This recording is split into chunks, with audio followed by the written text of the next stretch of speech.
Hello and welcome to another video.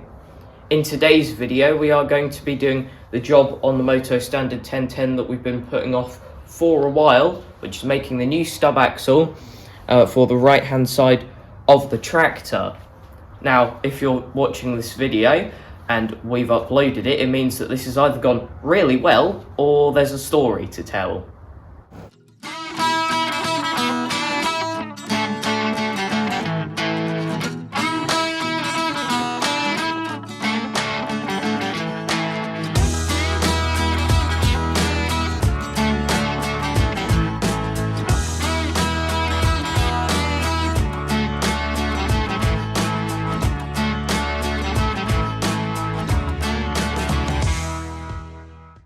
Before we get going today, let's talk about what we've already done so far off camera.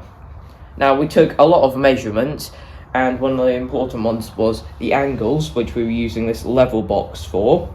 Probably not going to be able to replicate this on camera now, but we got it so that the angle there, when the axle was flat, was 0.0 degrees, so perfectly flat.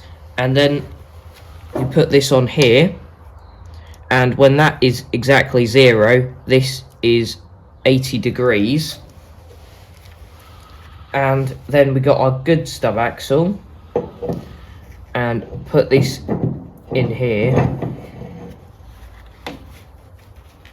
and then checked with this, and when it's all perfectly correct, this then goes to 0 degrees, meaning it is directly straight, which led us to believe that the angle that we needed to achieve on our new stub axle is 80 degrees. So with that information, if we go over to the bench now, we got a couple of these V blocks and just a bit of wood, secured these on here to the correct places so that if we sit this in here, you can see that is nice and tight in there. And this gives us a kind of mould or a shape that we need to achieve with our new stub axle. To achieve this bend for our stub axle, we made up a couple of tools. Now this is the first one, or our first try at making one, which this part goes in the press. This goes onto the arm of the press, and we just used a bit of cold rolled steel to test this. Now the idea being, you just push our 30-ton hydraulic press down and that does the bend for us, but as you can see here, the tool didn't like it, and that damaged the tool quite a lot, and we weren't very happy with the pressures being put on it. This part of the tool also got damaged. You can just see the dents on there. So then we came up with version 2, which is this one, which has slightly higher sides on it, which made us a bit more confident with the pressures, because if something goes flying, we're more protected with this one. There's also a bigger, there's these slots in it, which means we could have a bigger pushing bar here. And on this, we also have this bolt so that it's actually fixed to the pushing part of the press, so we can remain a bigger distance away, rather than with this one where it's not actually fixed to it. And this worked well enough that we got a bit of an angle on it. However, it didn't do the full 80 degrees, so we had to cut a relief cut in it and finish off the bend ourselves. Now all of that enabled us to create this, which is our prototype stub axle, or the start of it. Now before we did the bend in it, we did a bit of careful measurements, as you will have seen on the whiteboard in the previous video. We put a taper on the end of it there, and then used a parting tool in the lathe to get that groove there, which is for the circlip or snap ring, whatever you want to call it, that go on both ends. And then we did the bending using the press, and once we'd gotten it to the 80 degrees we wanted it, we welded up the relief cuts and then grinded it down so that it looks nice and neat. You can see a couple of witness marks on this from the bending in the press. However, if you look close enough on this one, there are witness marks on this too. You probably can't see it on camera, but in person there are definitely witness marks on this too, so that's not necessarily a massive problem for this one. And if we go and test it in our tool that we made earlier, you can see that fits nicely, so there's no problem with the angle of it. It does go over the edge a tiny bit, but we can account for that, and it's only a couple of mil. Now the next part of the jigsaw is to work out how we're going to make these brackets, and we've decided that we actually won't be doing that. We're going to try and reuse the original brackets from the old stub axle. And to help us with this, we've got this contraption, which does look like a random heap of scrap, because it is. However, it works like this. You can put the stub axle in there. I'm not going to put it all the way in because it's designed to be a tight interference fit. But then this goes alongside here. This piece of angle iron should go straight along the edge of here. And then you can put a bolt through the hole there to keep that still. And that goes through there, which doesn't look like much when you've got a complete stub axle like this. But if we get R1, which fits a bit better in here, I'll get it lined up correctly, like that. If we can get the brackets off of there, then we slip the brackets on from this end, then put this in here. Then we can bolt the brackets in the right place. Our stub axle part here is then located correctly so that we can weld it at the right angle, in theory. Now, the final piece of the puzzle, and the final thing that will bring us up to date with showing you everything that we've done off camera, is this washer here, which will take the place of this part, as you can see there, which limits how far the wheel can go onto the stub axle. And we've made this up so that this can go on here. It's an interference fit, so I won't push it all the way on because that'll be a one-time thing.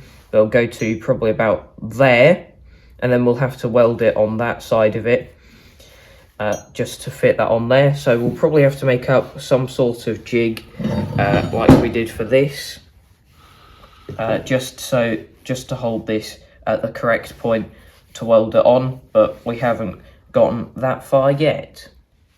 Now for our plan to get these brackets off, and we are getting to the point of no return now. What we're going to do is put the stub axle in the lathe, like so, and we'll use the cutter to precisely take down this weld. And hopefully, because it's only welded on one side, we're hoping these brackets, once we've cut back the weld enough, we can just pull these brackets off. And we're going to try and do that, causing minimal damage to the brackets and this old stub axle, just in case our current plan goes wrong and we have to somehow reuse this. But there is an issue with this plan, which is, if I just move the cutter a bit closer, you can see we don't have space for this to turn around with the tool post here. This is just going to hit it. So this is the bit where we get drastic. We are going to make a cut to the old stub axle, and we've decided, rightly or wrongly, that we're going to cut it here, this side of this washer part, and we believe that will give us enough clearance to take down the weld and this part not hit the tool post. So what we've got to work out now is how to mount this in the bandsaw so we can make that cut. We have now cut off the excess part of the stub axle that was hitting the tool post before. We did resort to a hacksaw because we couldn't really mount this in the bandsaw, and if you hear any huffing and puffing in the background, that's the cameraman out of breath from cutting that. But let's put it in the lathe and see if we have made this work now. Just quickly put this in here. I'll tighten it up properly in a minute before we start cutting. But if we look now, this turns, and this part is quite close to here, so we have actually introduced a bit of safety into this, because if you were to move the carriage backwards, then we would be in danger of this part catching and damaging something and possibly metal going flying.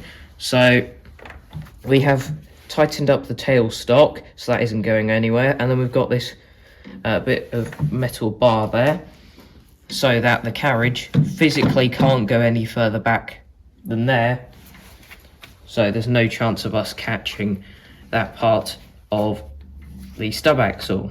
Now what I'll do now is tighten this up, adjust the cutter, and we'll get taking off some of that weld. We've got everything tightened up now, and we did just touch this off by hand, and if I turn this around you can see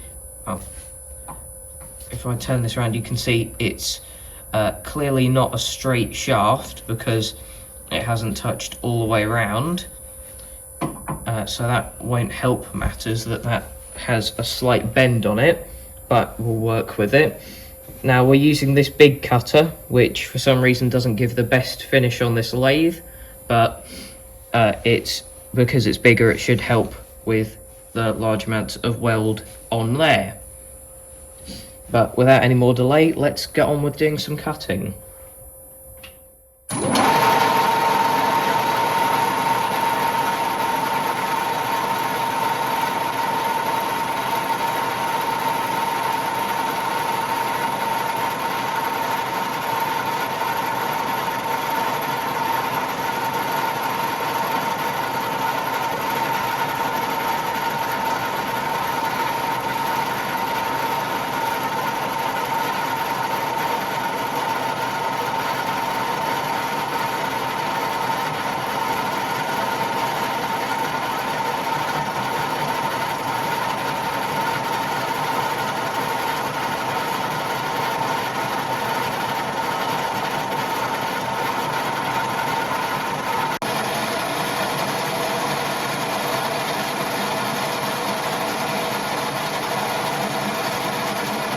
That took us a long time, mainly because we were being cautious, but now we do have the bracket free from the rest of the old stub axle, and we didn't do it all under the lathe's power. We did turn the power off and use the tooling, but turn the chuck by hand so that we could make sure we had control over it when it actually came loose, because we weren't fully sure what would happen if the lathe was turning at the speed it was and this came loose, and we didn't really want to find out, but it's off now.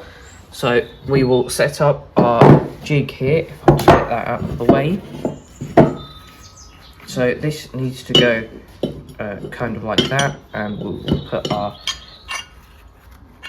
stub axle that we've made so far through there.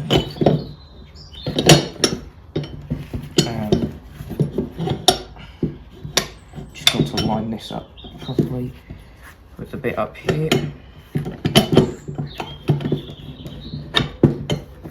like so, and then we'll put firstly the bolt through,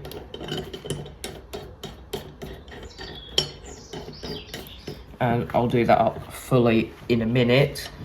And then on the other side, another thing that we're using to set this up is we're using the washers that would normally go on here, just to get the spacing right. So 2 washers, and then this circlip, which I'll just put on there like so, and then you pull it so that it's tight, and that should be the position that it needs welding in, which we won't do the full weld straight away. We'll put a couple of tacks on it once we've tightened everything up, and then after that we're going to take it out of our jig and test it on the tractor just to make sure that everything is 100% correct before we do the full weld. We've now tacked the brackets on in a couple of places, and we've taken it out of our jig as well, and we did that off camera just because it was quite tight in there and we wanted to make sure we hadn't welded it to our jig, but let's go over to the tractor and see what it looks like on there.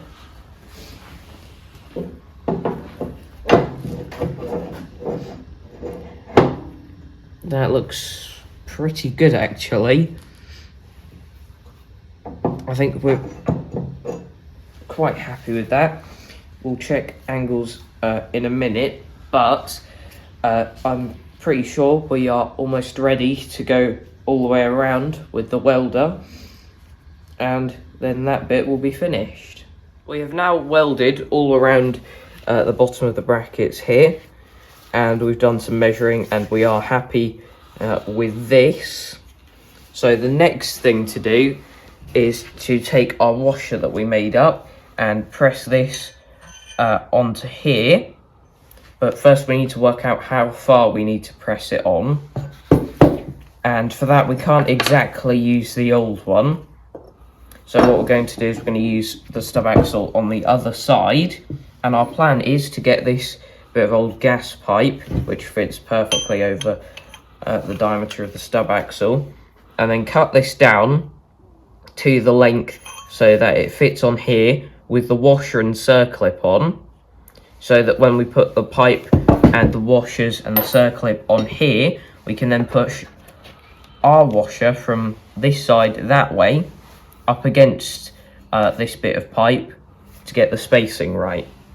Now, the first thing that we have to do for that is actually get flat edges on this, and despite cutting it in our bandsaw, you can see that neither end of this is actually straight.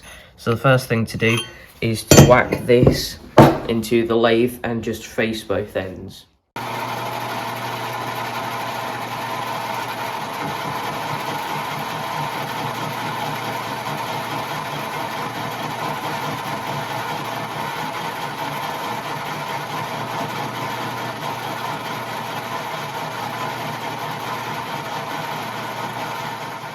Pipe so that it fits now perfectly, and what we need to do is push this washer down to somewhere around here. We might use one of our offcuts just to get it started, and across the circlip part that's cut out, because I think that will be quite difficult to get across there. And then we just need to set it up exactly like this, put the washer and circlip on that end, and then push everything up against the circlip, and then we'll be ready to weld it in place. Here is our setup for welding the washer on. We've got our record pipe vise, which is clamped to the bench, and we've got our pipe and everything on there, and that is as best as we can get it, we think. And now it is time to put a couple of tacks on it.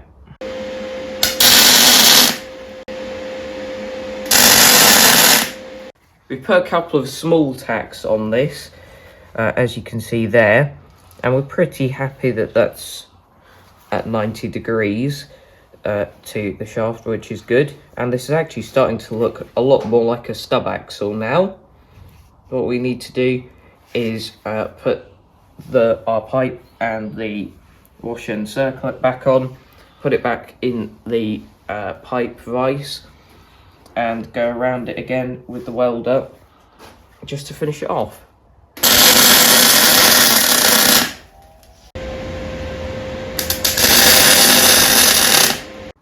We are all welded up now around there, and some of you may have noticed that our pipe is galvanized, and obviously you don't want to be welding galvanized material because of the fumes it gives off, and we were very careful when we were using this on here to get no weld or heat, extensive heat put on this, and you can see there's absolutely no marks from heat or welding on there, so clearly we were careful enough with that.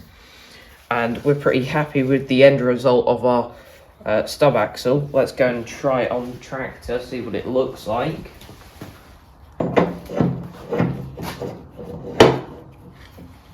I think that looks pretty good. I'm happy with that, and that is a pretty big job done.